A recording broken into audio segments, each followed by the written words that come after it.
Well, hi, good morning, and thank you so much for joining me in my shop here on July 25th for the first video on this radio you see in front of you, a Philips radio. Since this is video number one, there's a few things I should say, since you might be a new viewer, you may have never watched excuse me, any of my videos. A couple of warnings here. One, everything here is being done essentially live. I don't come in and plan things too much at all. I pretty much come in, turn everything on, and start shooting video as I work on a radio like this. So because of that, things go wrong. I get off track. I say things about this radio that's not true.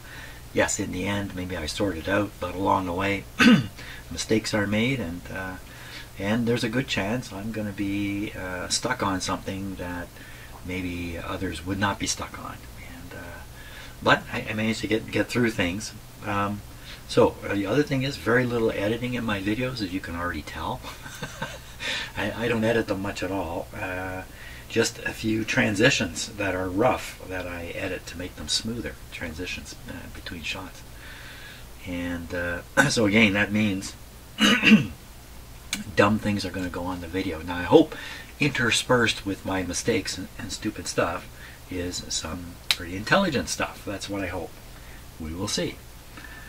Let's go at it. So in this video, for the first video, what I'm going to do is familiarize myself with this radio, this specific radio. I've seen one of these before. I'm pretty sure I've worked on one of these before. And if you're ever handling one of these exact radios, here's a big warning right away. There's nothing holding the glass in. The glass is just sitting in there. There's nothing holding this in. Just some clips. So if you turn this radio upside down and those clips are a little loose, this will come out and crack. It'll be smashed, and then the radio's junk. So don't do that. There is a small check spot here, an index spot, so you know just exactly, because this can go in a little back and forth here. So there's just a little divot there. So anyway, that's a big warning for this particular radio. The glass will fall out, and that would be a sad thing. Now let's take a general overview. This radio looks to be in pretty good shape. It's got all its knobs. The cloth here is not disrupted. That's just a piece of dust sitting on the front of it. It looks pretty good. The cabinet looks good. Trim is still in place. Doesn't look like anything abusive has happened to this radio at all. There's the Philips badge there. Let's see, this is a band switch.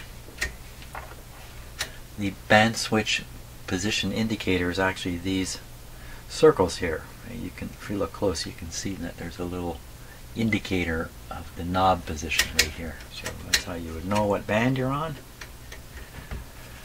That's the tuning, and sure enough, the pointer is moving. Feels good. Doesn't feel tight. Let's go all the way one way. Feels fine.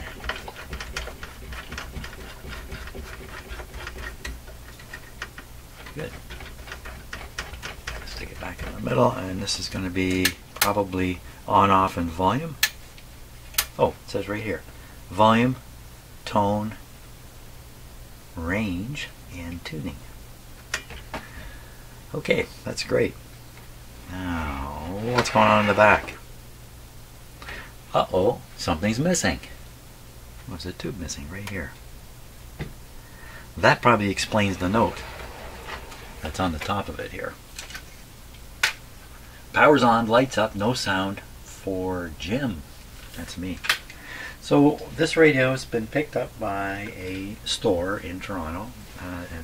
It'll be picked, if you know what I mean by that, by you know what pickers are.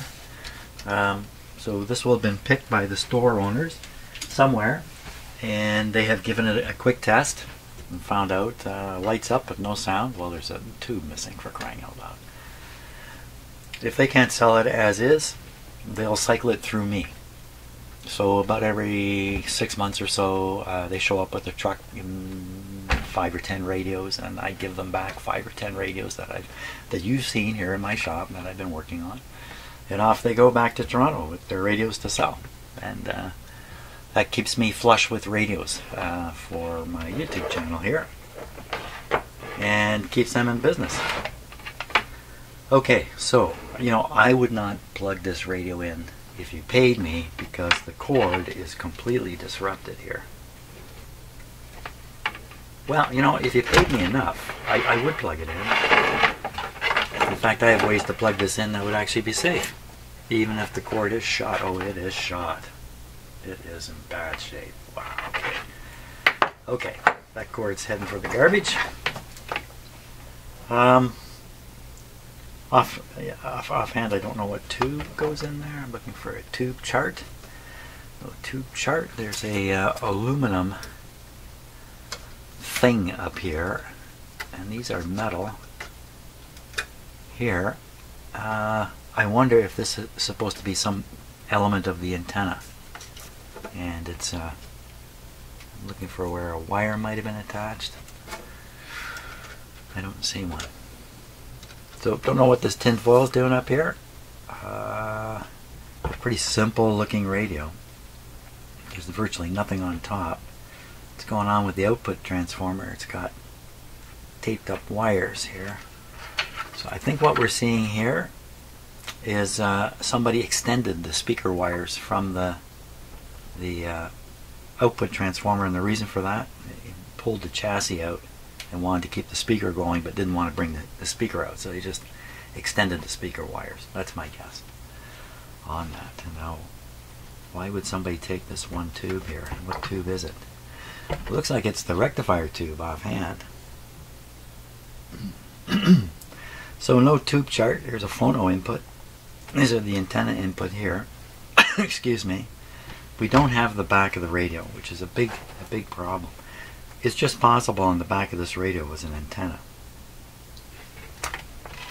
You know, I don't think that's the case, because there would probably be a couple of wires left hanging here that would have been cut away from the back if the back had a loop antenna on it. You know, something like this. Something like that.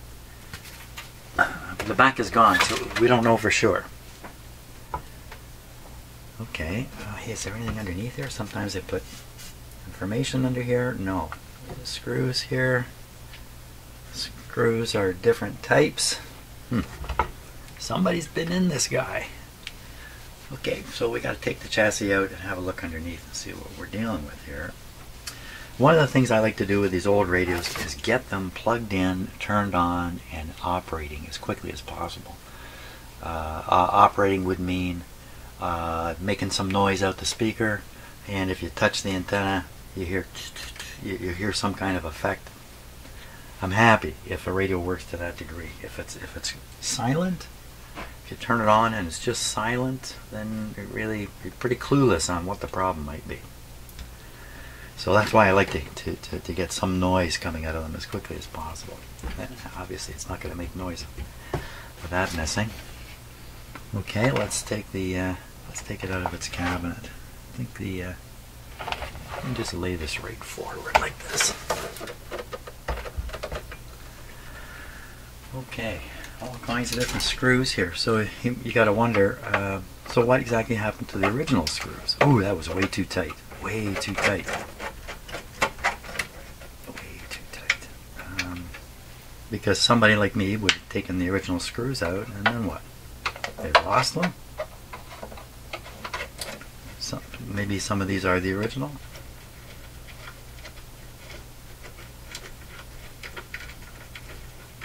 They certainly look like they've come out of somebody's junk box here.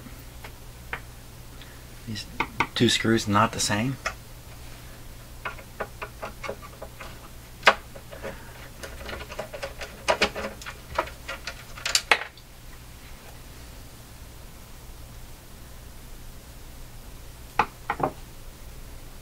Lock washer and a washer. And what is a lock washer? Why is it locking? I don't think it's locking much in that case. And then the last one here is a Roberts.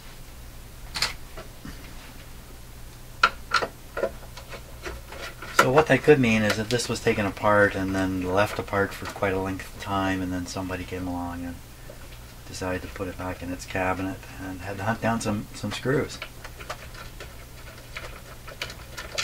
and this is what they hunted down. Okay.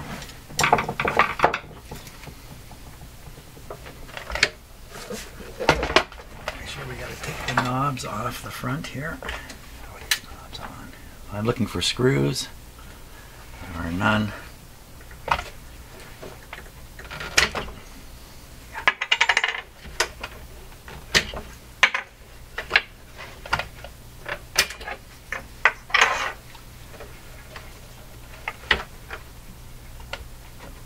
Come on, man. Oh, smokes. Wow. I'm going to break the cabinet here. Wow. There it goes. Wow. I don't know what was holding that on tight, but that's pretty close to just ripping this thing apart here. That wouldn't be very good. Now I need a little box. I need a little side there.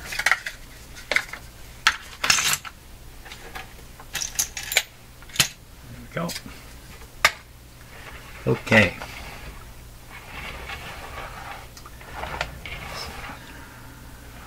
There's a challenge here. The pointer is here. Let's take this glass out, and I'm going to put this glass where it cannot get broken. Put it way over there. How does this pointer come out of here? This isn't moving. Look at the difference in the color here. That must be on purpose. I remember right. This comes off.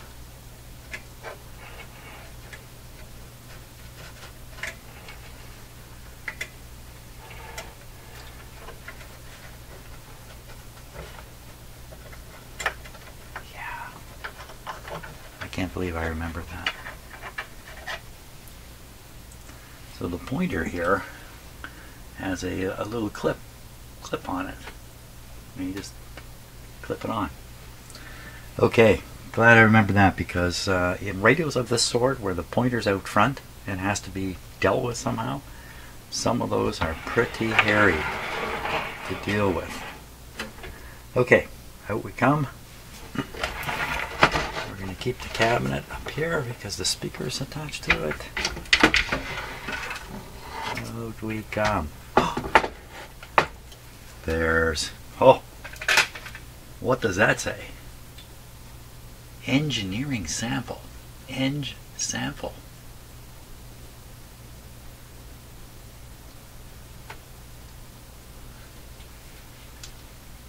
That's kind of interesting.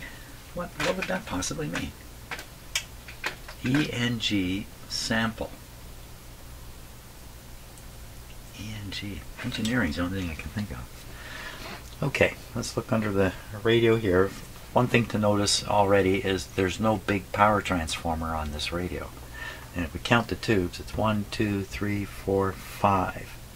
5 tubes. It's a 5-tube radio with no transformer.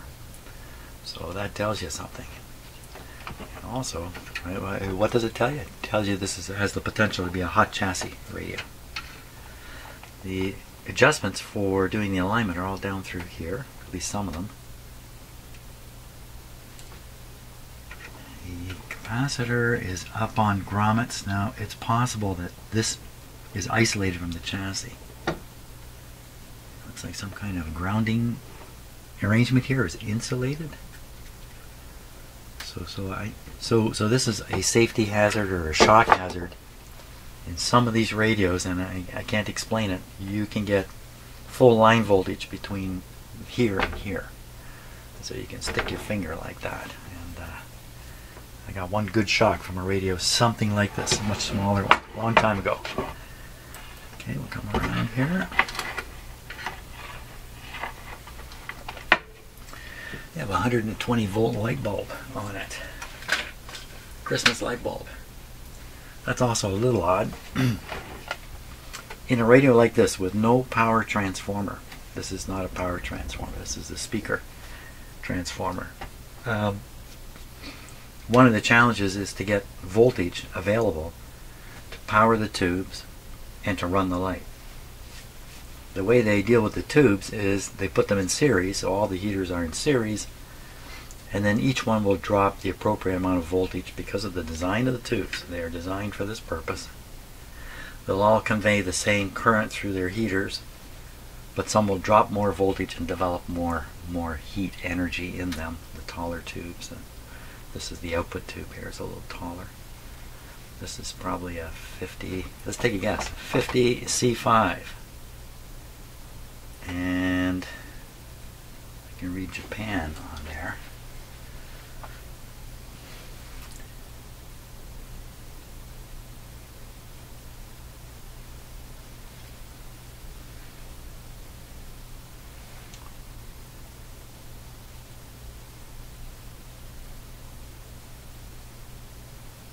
Continental is the name of the tube maker.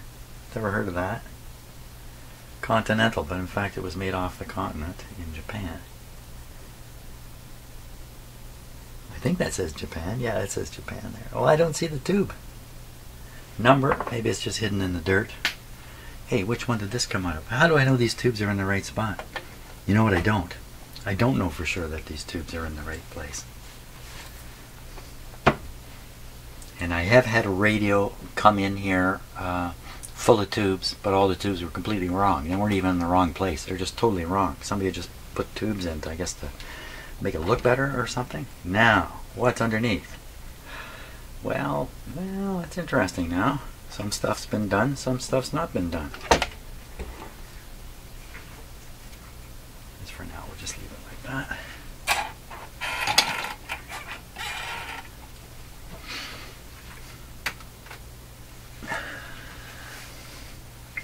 So I'll get a close-up camera in a moment and we'll go through this. So lots of coils, of course, because there's a number of bands in this radio. And I see 1, 2, 3, 4, 5, 6, 7, 8. 8 wax capacitors, 9 if I didn't count that one. Yet I also see these guys here. This one is conveying the audio from the volume control to, I'm sure, to the triode that would be plugged in here. Excuse me.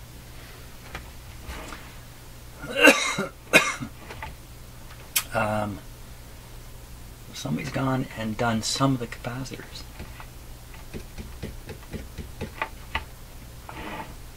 This resistor looks a little burned up. No, it's just dirt. Just dirt.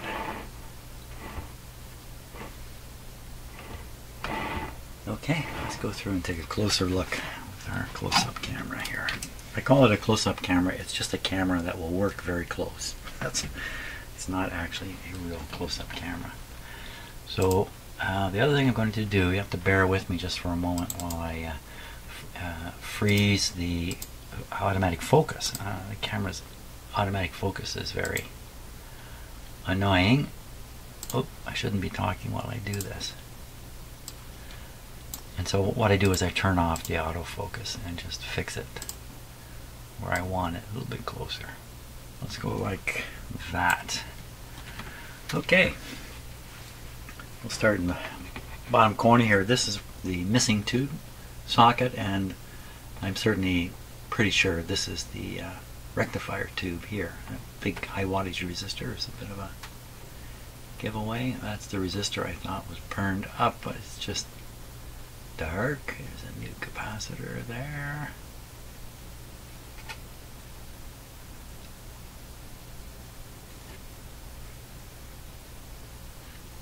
This is the tone control we're looking at here. That'll be the tone capacitor there. This is the volume control with its new capacitor. I'm not sure why somebody would change this one, and not change these others. Don't know. Notice the around what I'm pretty sure is the output tube here. He's changed a couple of capacitors, so probably this blue one here is bringing the audio over. And that would be a very important one. It's a blocking capacitor, probably. But he didn't bother with any of the others. My tendency is to replace them all. once I get going in a radio like this. I get rid of all these wax capacitors. Okay, back to what we're doing. A systematic search through here, looking for things like burned parts or strange things.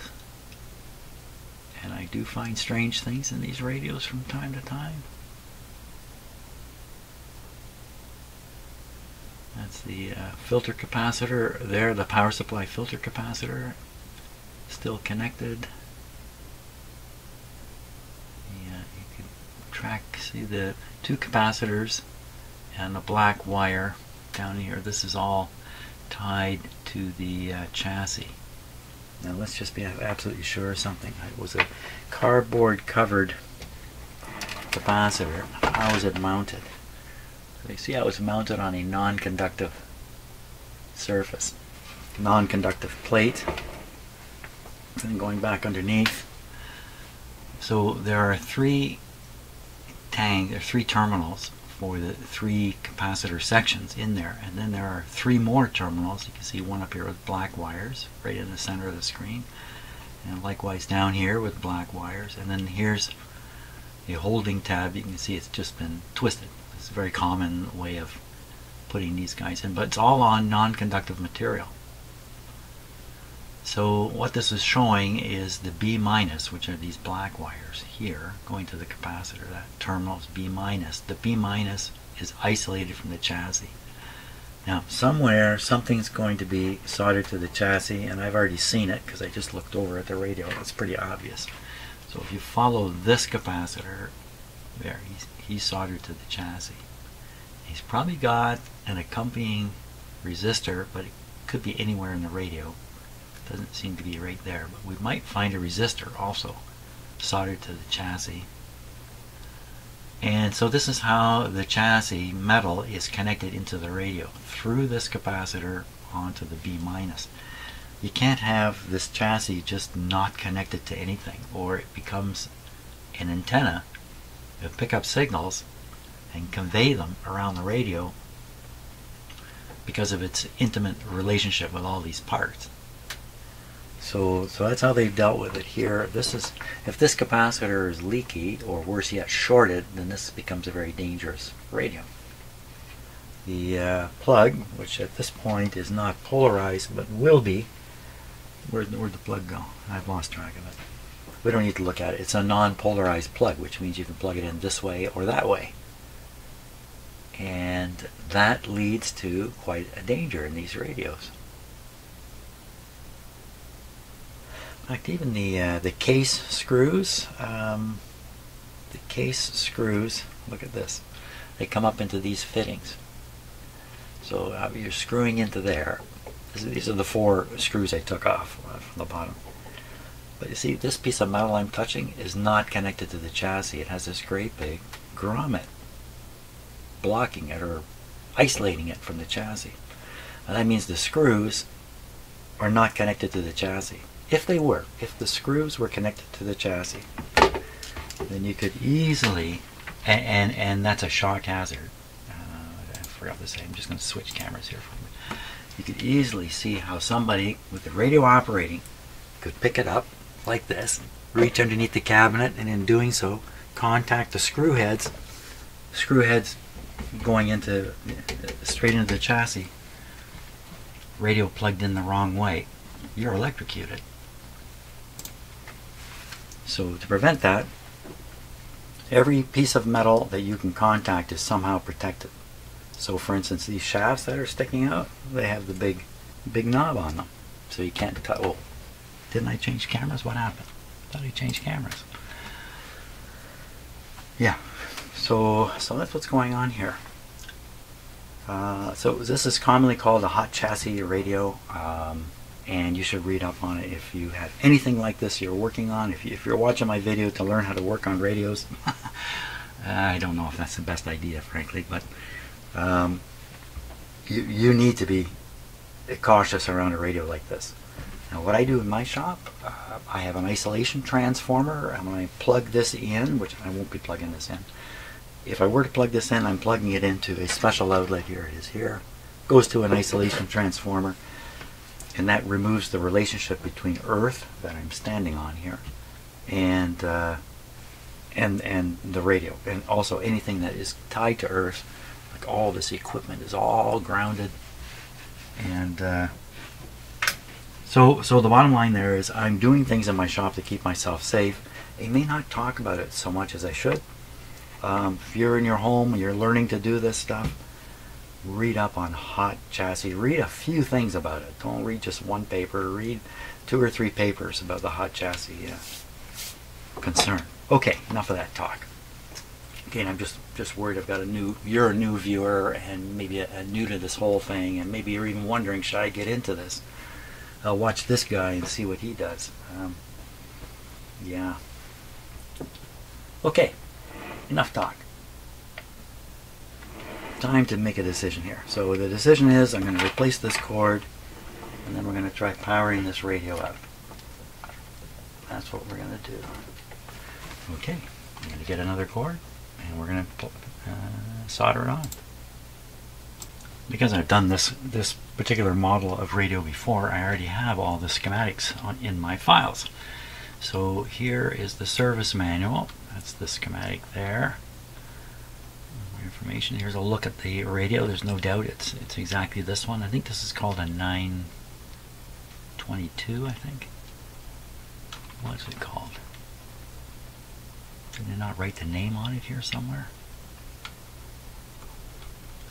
Huh, surprise. I think it's well, the file name has it in it. 922. Yeah, 922. Okay, so what we want to do is look at this. We want to make sure we got the right tubes in, and we want to identify the rectifier tube, 35W4. It's a 50C5 tube. Here I had in my hand, I couldn't read the numbers on, but I just want to take a look at these other tubes and just make sure they're correct before we fire this guy up. Ground for record player base. Okay. I'll use this tube chart and just check them here. Okay, so let's just I'll cut the tube chart on my screen here. You can't see it. Oh. Look at these. Okay, all good. So this tall one's going to be the 50C5. This one,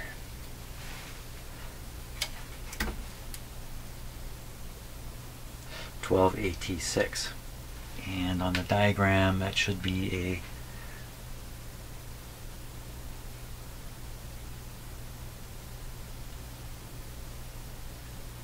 12AT6. Tricky sometimes orienting here. This one should be a 12BA6. 12BA6. Good. And then the last one, 12BE6.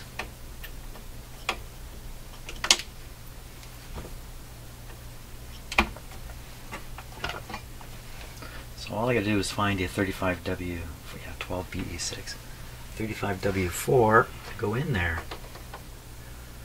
Okay, I'll hunt down the missing tube here.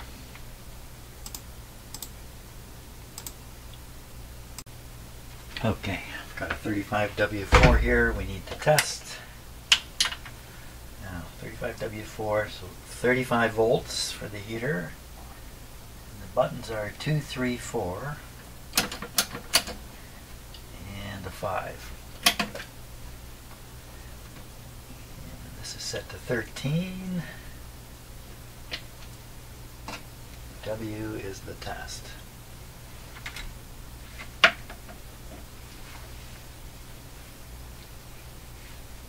The tubes in my tube stock, I've run through a tube tester, but only to make sure they operate, not to make sure they're really good. So I've eliminated the the open heaters and all that kind of stuff. So this should work. Okay, we'll look for shorts first. Shorts come up on this light here. We do not see any shorts. The flashes is fine. And the test button to push is W. Here we are. So we got a good one here. These tubes get hot, so you got to be careful with these. These tall tubes, they're tall because they get hot.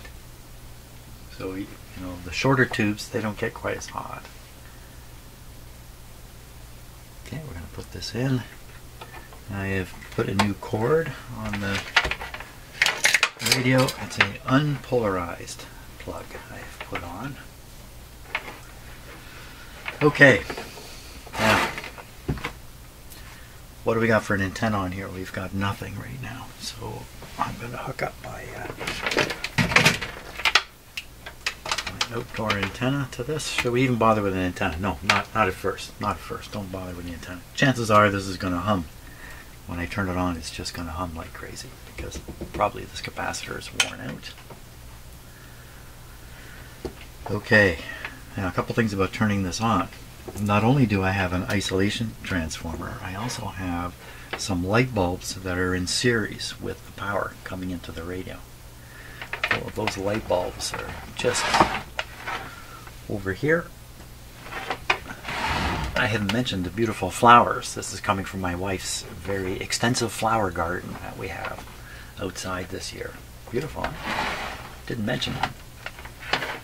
Okay, so I'm plugging this in here. This is not a regular outlet. Even though it has a ground spot on it, the prong is sticking out here. It's just a 2-prong extension cord going to an isolation transformer. Well, actually, it's even more complicated than that. It goes through this device.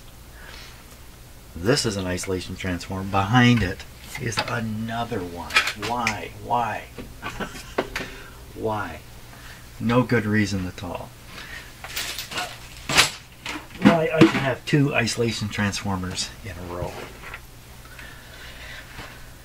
Okay, doesn't really give you double protection. So, when I first put the power on here, first we'll do it with the radio turned off. Put the power here. It'll get here through these light bulbs that you see up here, either side of the, who's that? That's Ganesh, isn't it? Either side of Ganesh. The reason for the light bulbs is if there's a short in here, let's say this capacitor is shorted right out or something else is shorted right out, and the radio wants to draw a huge amount of power, it's going to draw through these lights, and the most that can happen is the lights come on bright. That's the most that can happen. Of course, when the lights come on, it sends a big message to me, I'm standing right here, that something is going wrong. So now, normally they will come on when you turn on a radio like this because there's a fairly heavy initial rush of current through the tube heaters because they're cold. But within a moment, they get warm, and that current draw will drop off. So we'll see on the lights, they will come very bright, and then they will fairly quickly go down, and they'll sit here. They may go down to the point where we can't even see them. Then they will start coming up again. We might not be able to see this in the light, or we might. As they come up because the tubes, the rectifier is heated up. Now high voltage is being put to the plates of all these tubes, and they are all beginning to conduct too. So that draws more power. So turn it on, the light comes on, goes down, and then comes back up, something like that. That would be normal operation. At the same time, as the light comes up and the radio comes alive, we'll start hearing stuff come out of the speaker. Okay, that's the scam. Let's see what actually happens here. So my control panel, you can see my hand on it over here. Take the tuning fork out of there. So this is the main on-off switch. So I have now energized my system, but there's no power getting to the radio until I flip this switch down through the lights, up, not through the lights, but straight from Niagara Falls if I flip this up. So I should flip this down. Nothing should happen because the switch is off. The light should not come on. Nothing should happen. And nothing has happened. You may have seen this meter jump up. This is the real one to look at here. 118 volts. Okay, so now we're going to do the same thing. Turn it off. Turn it on. This time when I hit it, I'm going to watch these lights do their thing. There. Incidentally, this is like a 40 watt light and this is a 25 watt light.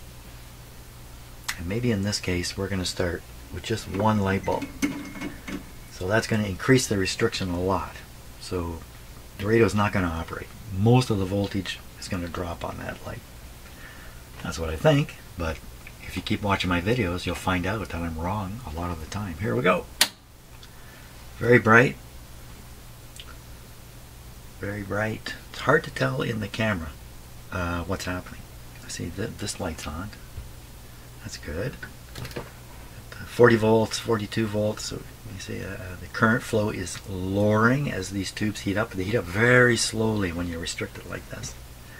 Very, very slowly. Okay, so there's no short here. So what I'm going to do is I'm going to screw in the other light bulb. This will raise the supply voltage at the radio to almost normal. 107, that is normal. Okay, so here comes the sound. Big hummer. Okay, it's a big hummer. That's the end of that. We don't have to do any more than that. So, safety, I always try to remember to unplug that. Okay, so almost certainly that hum was because of this guy, and we're going to have to change him out. And I think what I'm going to do is I'm going to stop and just see how much time I've done here, and whether we want to go the next step or not. Let's study the schematic a little bit here. The filter capacitors are right here. Zoom in on that area. Right here. This is the 3-part filter capacitor. This is how they've drawn it on this schematic. We see the negative side is of course connected to this bus here, B minus. We call this B minus. And the 3 sections, let's see, one section is, what's that say, 62 volts?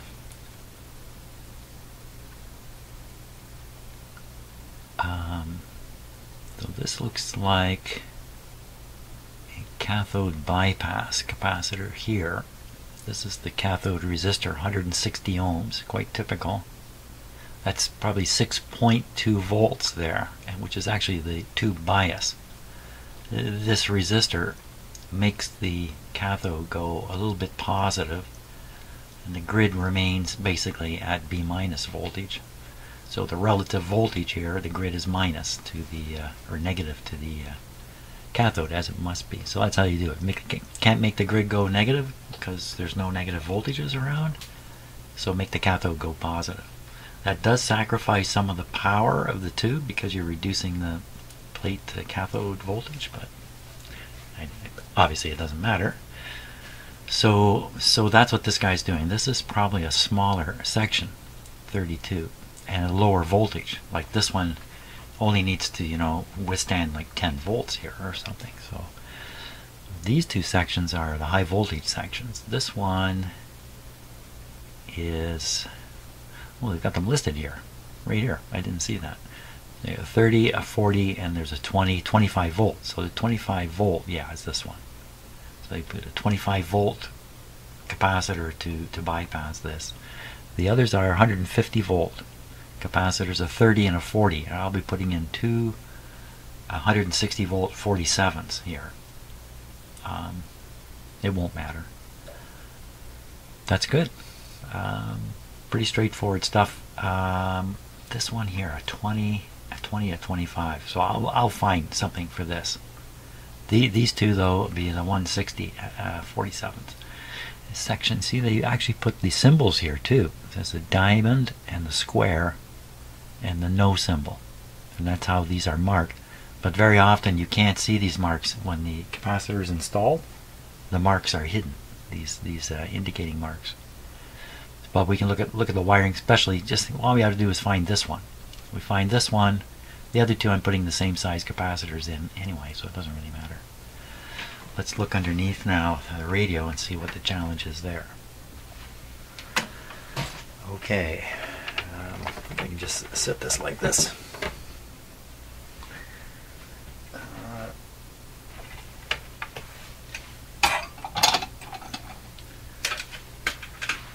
Okay, so looking at the capacitor connections here. One way to deal with this is just to install additional capacitors in parallel with the existing ones.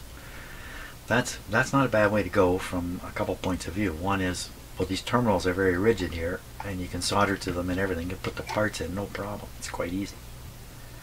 But that would leave the old capacitor still operating. I guess it could be argued that in many cases that wouldn't really matter. But to me, I think the old capacitor really should be isolated away from the radio, removed essentially. But you don't want to remove it because it's a piece on the top. So what I do, I'll get in here and cut these terminals off. Get in with a big pair of cutters and cut them off, and then I'll solder to them. And everything will still be right in this location here. So I won't have to move all this wiring. This is a major problem, moving all this wiring in here if you're going to fool around big time. Like, another alternative would be to put in a terminal strip and then attach everything to the terminal strip and bring the wires over, and that could be an awful lot of work. So gotta think about that just a little bit before I go ahead with it. Let's figure out which one of these is going to the capacitor. It's almost to the output tube rather. It's almost certainly not this one with the red wires. And who else has a red wire? So I can see a wire coming down through here, up over here. This is the output tube here though. So there should be one capacitor, there can be multiple capacitor connections, but there should be one, maybe from here. You see there's a green wire. It goes right to this terminal.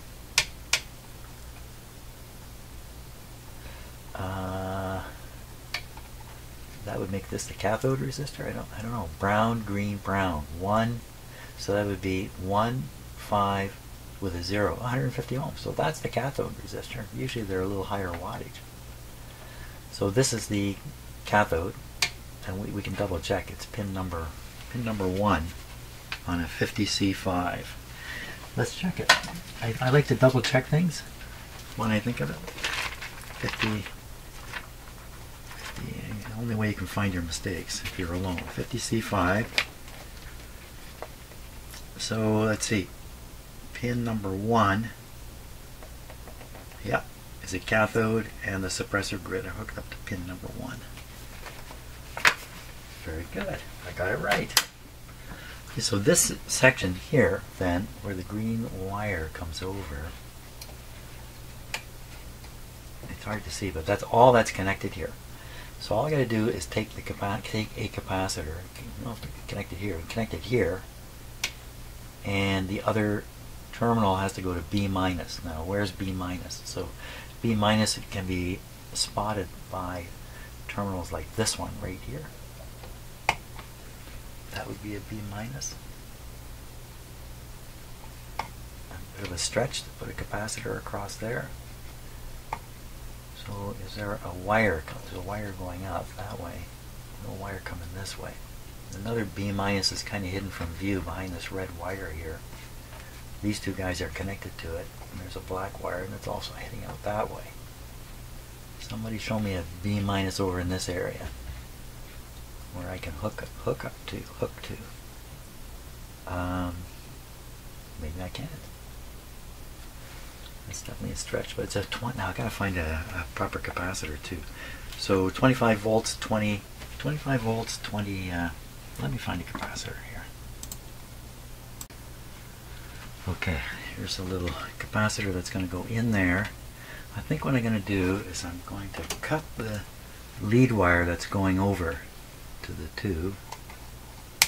This particular part of this capacitor could well be okay, even the low voltage part. I'm going to pull this wire out of here if I can.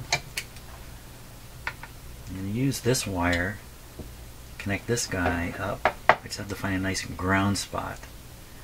Grounded's a bad word. B minus connection point. These guys are busy right in here. Okay. Yeah, I can do it there.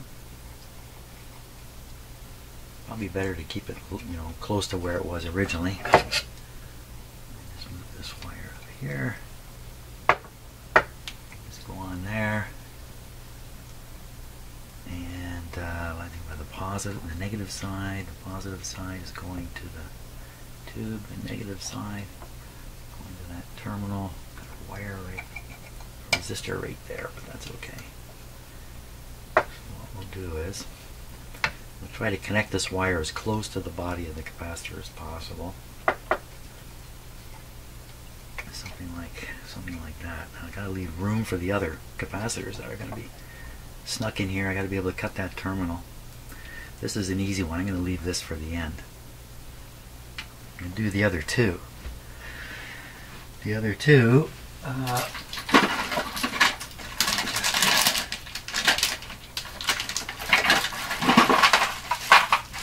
Where are you, bag of capacitors? There it is.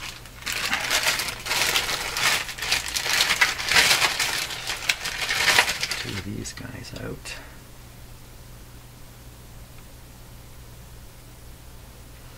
.47 microfarads of 160 volts.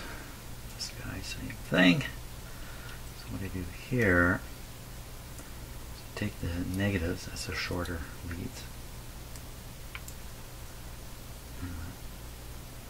twist one around the other, like this.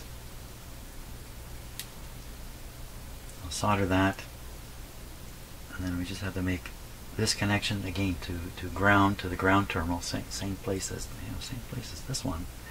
Maybe I should include this one then in here.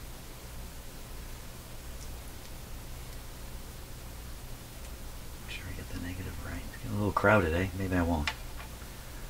Maybe I won't do that. The other problem here is you want everything to be rigid enough that the radio shook or moved around. These things aren't flopping around in it, so you want the leads to be quite short in that. Once these terminals are cut, they'll be a little looser, but not much, because there's so many wires coming to them. Should I cut those terminals and then attach, or should I just go ahead and attach? It's actually this terminal and this one.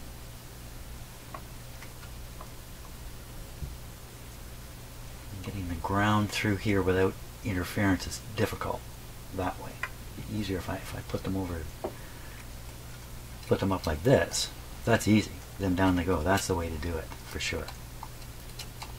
And then I could connect. I could include this one, but kind of do it off to the side a little bit. So if you haven't done this work before, then what you're watching me do is plan my moves before I do them. Even with careful planning, you get into difficulties of various sorts. But if you don't sit here and figure this stuff out, you're going to figure it out with a soldering iron in your hand, and it's not going to go well. You got to get this all planned out ahead of time. This is too loose. That's what I find anyway. You know, as human beings, we have a tendency to underplan things. We'll take things without, start things without thinking them through, because we want to get going, because time is short. And the rule, and it's hard to practice this rule. If you're going to do, let's say you're going to do something that's going to take 4 hours. I kind of messed this up, didn't I? It's going to take 4 hours. You should probably spend the first hour planning the last 3. You go, what? That sounds just ridiculous. Okay, enough fooling around. Just get some solder on that. But that's what they say. Use the first quarter of your time to just plan the last 3 quarters. That's terrible what I've done here. That's because I'm talking while I'm doing it. So basically I'm blaming it on you, Mr. Viewer. It's your fault that this is not going well.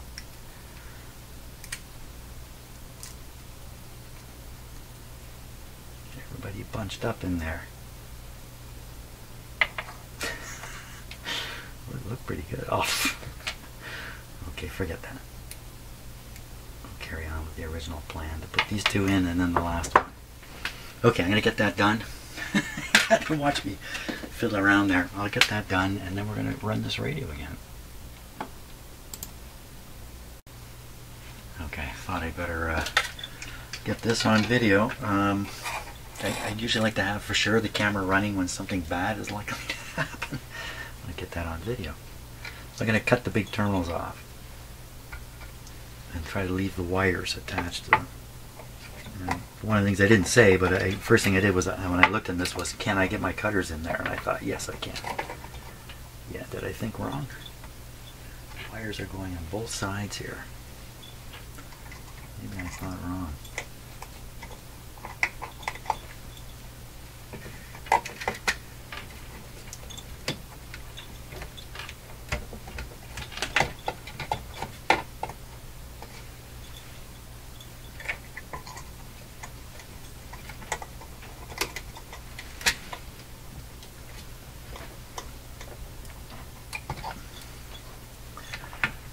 Nibble it away, I think. It's very rigid.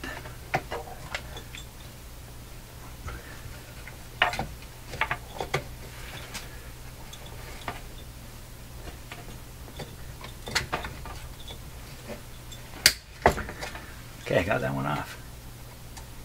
Hard to believe. Okay, now the other one is right. We can move this a little bit up and out. Yes, we can move it up right out of there. Wow. Okay, get the other one. Now I'm going to be changing these capacitors that are down in this area. Should I do it now? I don't want to do it now. I like to do these things one step at a time. I don't want to do too much at once. Or the result of doing too much at once is when it doesn't work, you don't know what the heck you did that made it not work. Wow, so that...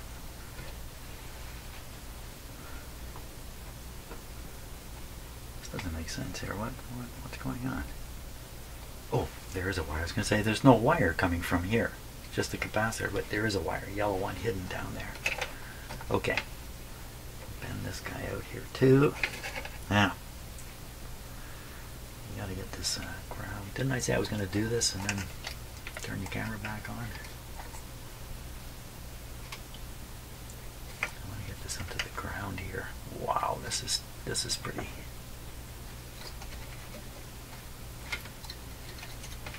This is pretty crowded stuff here. I don't know if it's going to work. I'd have to put a wire on here and bring it down to the ground rather than try to solder this. At the same time, I want to keep the leads as short as possible here. Maybe I'll get it through here.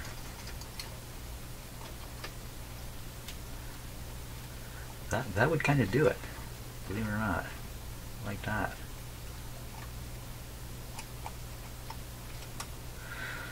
Wow.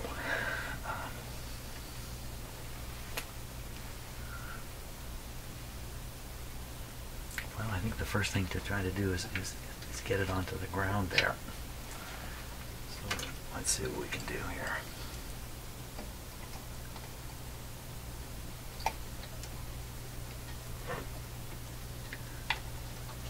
Without having any short circuits.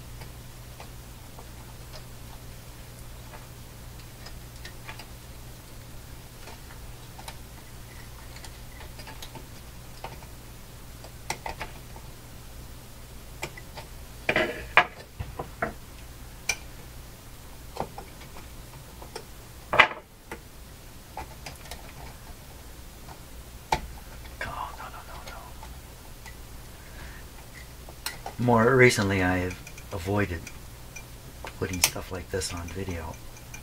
The niggly little... Niggly, that's a weird word. There. Okay, that can be soldered. Don't worry about every other thing after.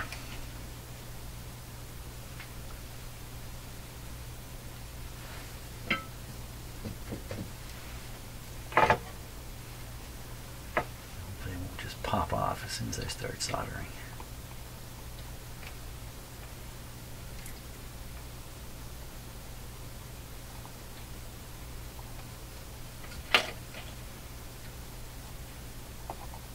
Perfect. Okay, that's good.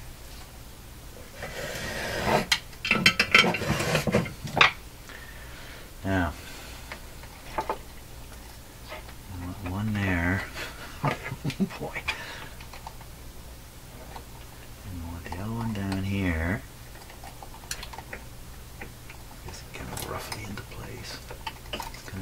monster when I change these capacitors. It's going to be a problem. This guy goes here. This guy goes here. How do I know they're guys?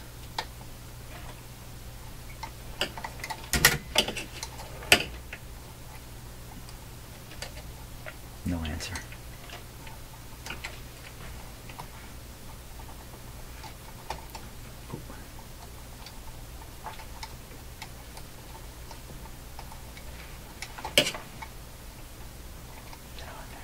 There we go. Okay, pinch this down.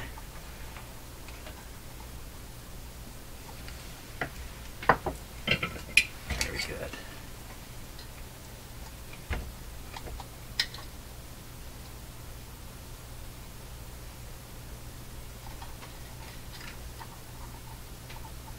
A lot of these old radios, this is really the only problem. Is the filter capacitors have quit. And that's probably a sign that the filter capacitors were expensive to make, so they're that's not squeezed enough. They're oh boy, that's bad news. Their longevity is sacrificed to keep the price down. That's probably why. If they wanted to build capacitors that would last 100 years, they could do it. But I don't think they thought anybody would be listening to their radio 100 years from now, from then. Like now. Not 100 years, but if I do my job right, a lot of these radios I'm working on will be around to celebrate their 100th birthday. That's not soldered there. One side soldered.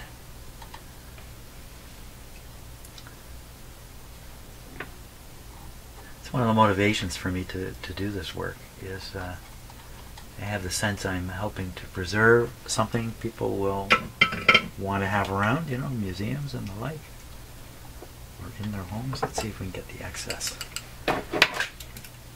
wire out of there. So the whole idea here is to get the radio operating to a minimal degree. That actually came out okay. Now we'll get this capacitor here, and we're going to try to attach the green wire right down in there. So the wire's a little long, or is it? You can always cut it longer later. Let me just take a little bit off. And, this wonderful tool here.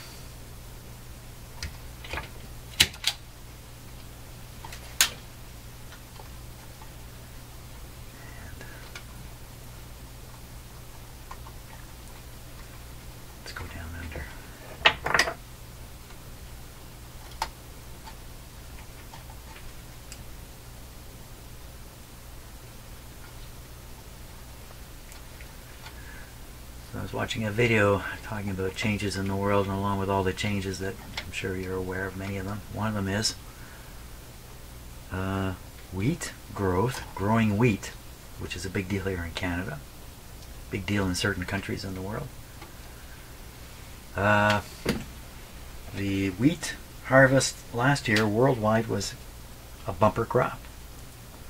And there's a number of countries that have started growing wheat that didn't used to grow it, and they have enough to export. There's a lot more wheat on the export market. Canada's wheat business is a big deal, but apparently it's possible nobody's going to want the wheat anymore because everybody's going to be growing their own, or wheat from Canada too expensive, and from the States too expensive compared to other locations. So there's another whole world of food stuff going on in the world. Not necessarily bad in the big picture. Global warming is increasing harvests. I think that's true. Okay, let me take a good close look at this. We'll put the close-up camera on there. You'll be able to look at my horrific work, and we will see how embarrassed I get by this. Okay, so we're looking down Here, what I'm looking for is a short circuit.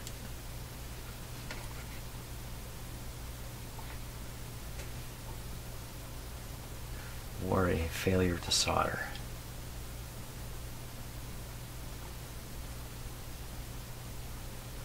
She's all good. Now, is there any, like, there's wires everywhere. Is there any accidental short in here? Ooh, that was my stomach. That's a pretty ugly looking solder job right down in there.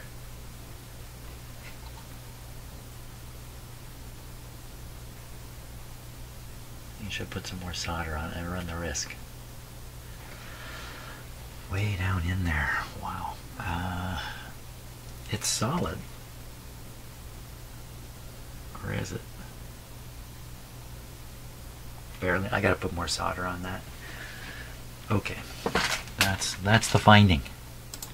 Not enough solder.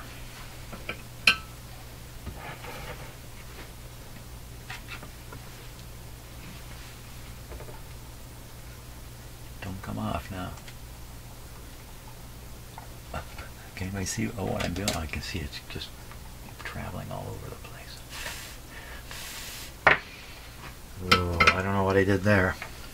Let's take a look. Did it get any better? Did I wreck it up?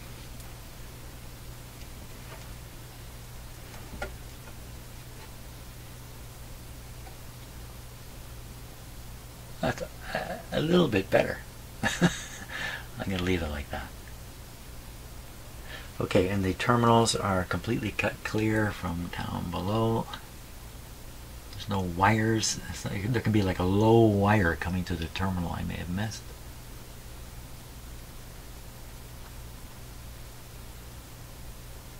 Oh, that's right, the third terminal, I didn't actually cut it away. It's still there. Okay. I think we're good. I think we're good. Okay. You know, this is the power supply, and making a mistake here can have bigger consequences than other errors.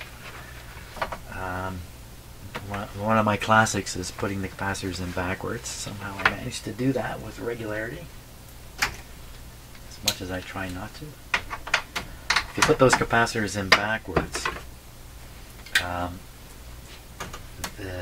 they won't last. They will probably overheat. They might smoke. They might even pop suddenly if you put these guys in backwards. Okay, let's just clear off the bench here a bit. We're going to fire this guy up. I don't like having a lot of tools and stuff laying around on the bench when I start something up, in case, you know, in case fire and explosion. Okay, it's on. So the volume is right down. I'll turn it up just a little bit. We'll leave it like this. No harm in that. Everything looks good. Now this is where the dim bulbs really come in. The dim bulbs, in a situation like this, let's say I've made bad mistakes here. The dim bulbs are going to protect me from damaging the radio. So here we go. Okay, came on, went down. That's good. And then they're going to come back up. Well, we may not see it. Turn the volume a little higher. Okay, so we're not seeing it on the bulbs, but it's 109. Radio, this is your chance. Okay, so I hear crackling. And watching for smoke or anything at all, you know, anything could happen. Turn it up a bit.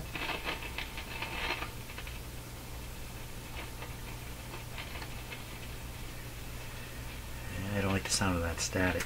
Now, I'm gonna be an antenna. That didn't do much. I'll be an antenna here. This is a better spot.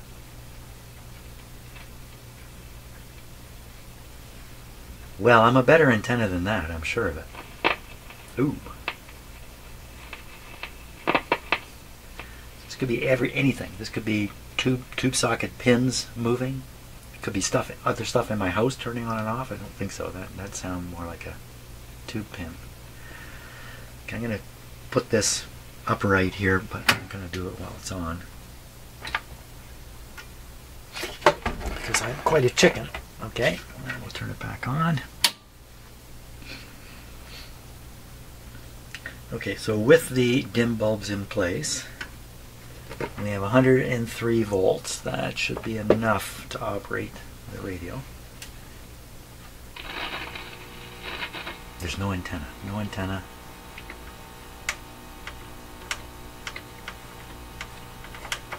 I notice they have a sheet here on the sheet of paper, and this is to help with the alignment process, because you see the dial's gone. And there's a pointer here, like a service pointer pointing at the paper. So when it comes time to do alignment, that's your baby there.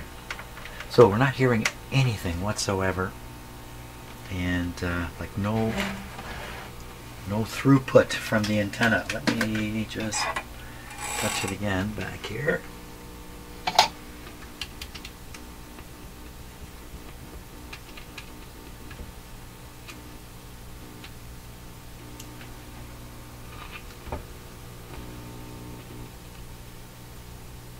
I'm going to put a full antenna on it.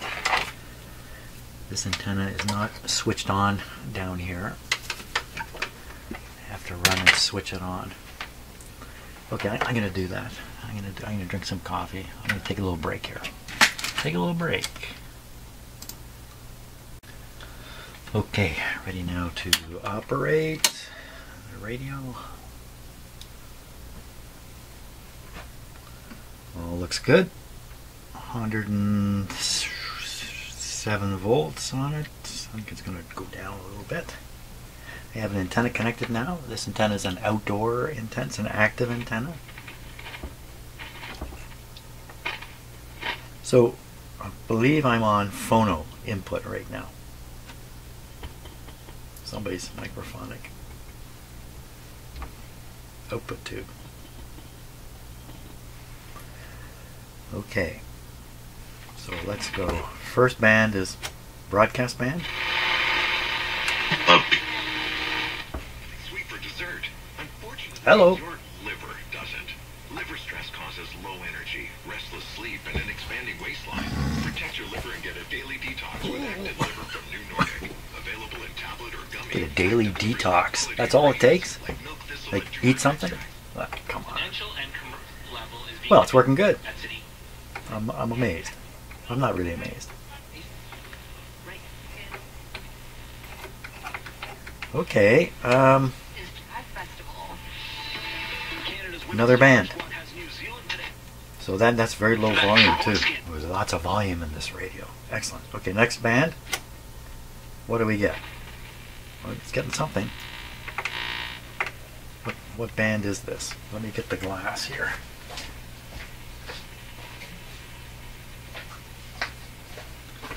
Last thing I want to do is drop this or knock it off on the floor. I'm going to put it over here. Okay, if we are on band, we would be, I'm going to show you this, we would be a 1.8 to 5. So we're not going to hear anything on this band. If we did, it's way up at the top end here. But I don't think we're going to hear anything. Okay. Wrong time of day. Now we're on the top band.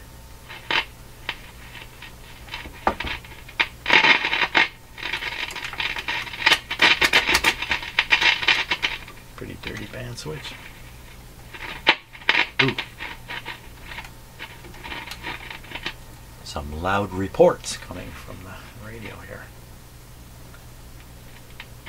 So this is 5 to 16 megahertz. So we should pick some stuff up here. Shut up the words. Shut up the words. Even to the time of the end. We can stop there for the moment. Now. Bad antenna connections here. I think.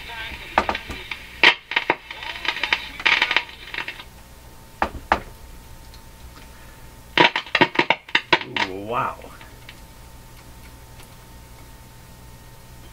a hot one. That's probably a little better.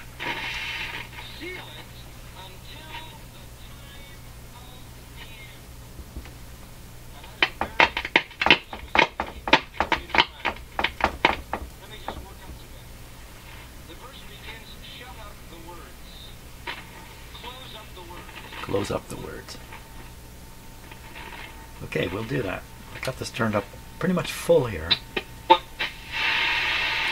Shut it up. What? Him again? Preserve it.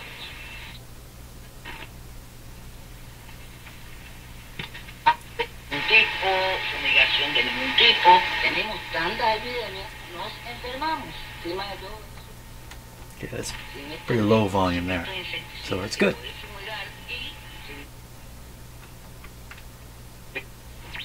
May need some help. Sometimes they might need a cheerful word. You might. You might need a cheerful word. Do I sound sarcastic?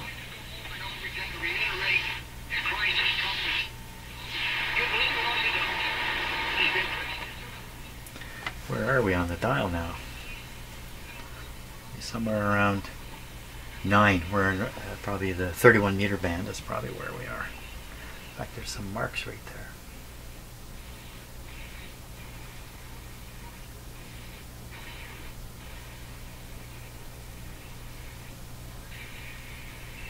Pushing on the string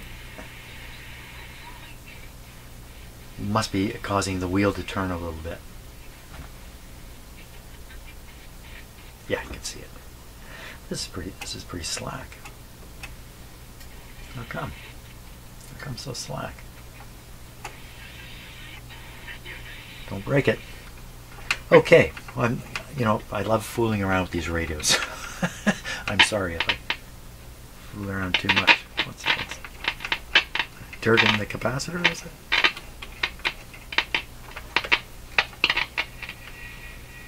Maybe.